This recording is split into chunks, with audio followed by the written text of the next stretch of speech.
Magandang umaga mula sa Pag-asa Weather Forecasting Center. Ito ng ating update sa magiging tayo ng panahon sa susunod na 24 oras. Nagdudulot pa rin ng mga kalat-kalat na pag-ulan, pakulog at pagkilat itong trough ng low pressure area na ating minomonitor sa mga nakarang araw. At nasa labas na ito ng ating Philippine Area of Responsibility, ngunit makakaranas pa rin tayo ng mga pag-ulan sa bahagi ng Palawan within the next 24 hours. Samantala, sa nalalabing bahagi ng ating bansa, kasama na dyan ng Metro Manila, ay generally fair weather conditions sa ating mararanasan sa mga susunod na oras. At may tsansa pa rin ng mga mahihinang pag-ulan na dala nitong northeasterly surface wind flow sa ilang bahagi ng Hilagang Luzon. At tsansa naman ng mga pag-ulan na dulot ng localized thunderstorms, kadalasan sa hapon hanggang sa gabi sa nalalabing bahagi ng ating bansa. At sa kasalukuyan, wala pa naman tayong binabantay ang iba pang low pressure area o sama ng panahon na maaring maging bagyo na posibleng makaapekto sa ating bansa sa mga susunod na araw. At para naman sa magiging lagay na ating panahon ngayong araw dito sa Luzon, patuloy pa rin tayong makakaranas ng maulap na kalangitan at mataas na tsansa ng pag-ulan sa bahagi ng Palawan at Calayan Islands. Dala pa rin yan itong trough o yung buntot ng low pressure area sa labas ng ating Philippine Area of Responsibility. Sa Metro Manila and the rest of Luzon ay maaliwalas sa panahon nga po ang ating inaasahan at makikita natin dito sa ilang areas ng Northern Luzon, sa mga lalawigan ng Batanes, Cagayan, Isabela, Apayao at Abra dahil sa pag-iral itong northeasterly surface wind flow o yung hangin na nanggagaling sa hilagang silangan ay may tsansa pa rin tayo ng mga isolated light rains. Ito yung mga mahinang pag-ulan. At sa nalalabing bahagi ng Luzon, yung mga pag-ulan naman na dala ng thunderstorms pa rin na ating inaasahan, kadalasan nga sa hapon hanggang sa gabi. Temperature forecast para sa Lawag ngayong araw, posible maglaro mula 25 to 33 degrees Celsius. 17 to 23 degrees naman dito sa Baguio City at 25 to 34 degrees Celsius sa Tagagaraw. Temperature forecast para sa Metro Manila ngayong araw ay mula 24 to 31 degrees Celsius, 22 to 29 degrees naman dito sa Tagaytay, at 24 to 32 degrees Celsius sa Legazpi City. Puerto Princesa at Calayan Islands, temperature forecast ay maglalaro mula 25 to 31 degrees Celsius. Sa bahagi naman ng Visayas at Mindanao, buong Visayas at Mindanao makakaranas ng pangkalahatang maaliwalas na panahon. Generally fair weather conditions rin ang ating inaasahan. Mag-ingat pa rin tayo sa mga banta ng malalakas na pag-ulan o yung mga malalakas na buhos ng ulan na dulot ng localized thunderstorms. Hindi naman nagtatagal yung mga pag-ulan na ito, kadalasan mula 30 minutes hanggang 2 oras lamang.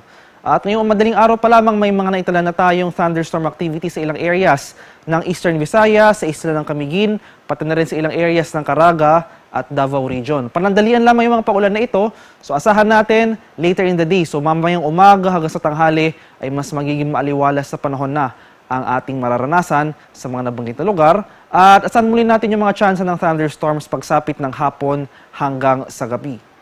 Temperature forecast para sa Iloilo ngayong araw ay mula 25 to 31 degrees Celsius, 26 to 32 degrees naman dito sa Cebu at sa bahagi ng Tacloban. Ang agwat na temperatura sa Cagayan de Oro ngayong araw ay mula 25 to 32 degrees Celsius, 25 to 33 degrees naman dito sa Davao, at 25 to 34 degrees Celsius sa bahagi ng Zamboanga. At sa kalagayan nating karagatan, walang nakataas na gale warning sa anumang baybay na ating kapuluan, banayad hanggang sa tamtamang pag-alon na ating inaasahan. Ngunit iba yung pag-ingat pa rin sa ating mga kababayan na maglalayag sapagkat kung meron tayong offshore thunderstorm activity, ito yung mga pag-ulan sa ating mga dagat baybayin, asahan natin ang bahagyang paglakas ng hangin at kaakibat nito ang pagtaas ng ating mga alon. At para naman sa ating 3-day extended weather outlook sa mga piling syudad ng ating bansa, buong bansa for the next 3 days or sa at least for the malaking bahagi ng ating bansa, makakaranas tayo ng generally fair weather conditions. Magpapatuloy itong magandang panahon sa malaking bahagi ng Pilipinas. Makikita natin dito sa bahagi ng Hilagang Luzon, particular na sa syudad ng Baguio, dahil sa patuloy o yung inaasahan nating paglakas ng northeasterly surface wind flow, makakaranas pa rin tayo ng mga tsansa ng isolated light rains o yung mga mahihinang pag-ulan at asahan na rin natin dito yung bahagyang pagbaba ng ating mga temperatura. At sa nalalabing bahagi naman ng ating bansa, saan pa rin natin yung mga pag-ulan na dala ng localized thunderstorms na kadalasang bumubuhos sa hapon hanggang sa gabi. Temperature forecast para sa Metro Manila sa susunod na 3 araw ay mula 24 to 32 degrees Celsius. 16 to 23 degrees naman dito sa Baguio City at 24 to 33 degrees Celsius sa Legazpi City. Temperature forecast para sa Metro Cebu ay mula 25 to 32 degrees Celsius at 25 to 33 degrees Celsius naman dito sa Metro Davao area.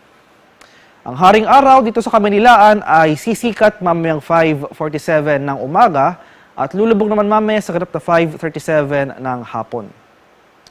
At para sa karagdagang impormasyon tungkol sa ulat panahon, lalong-lalo na sa mga thunderstorm advisories na posibleng i-issue ng ating Pag-asa Regional Centers sa ating mga lokalidad, ay i-follow kami sa aming social media accounts at DOST_Pag-asa at mag-subscribe na rin kayo sa aming YouTube channel sa DOST Pag-asa Weather Report at palagi bisitahin ang aming official website sa pag-asa.dost.gov.ph. At yan lamang po ang latest mula dito sa Pag-asa Weather Forecasting Center. Magandang umaga sa ating lahat. Ako po si Dan Villamil Nag-uulat.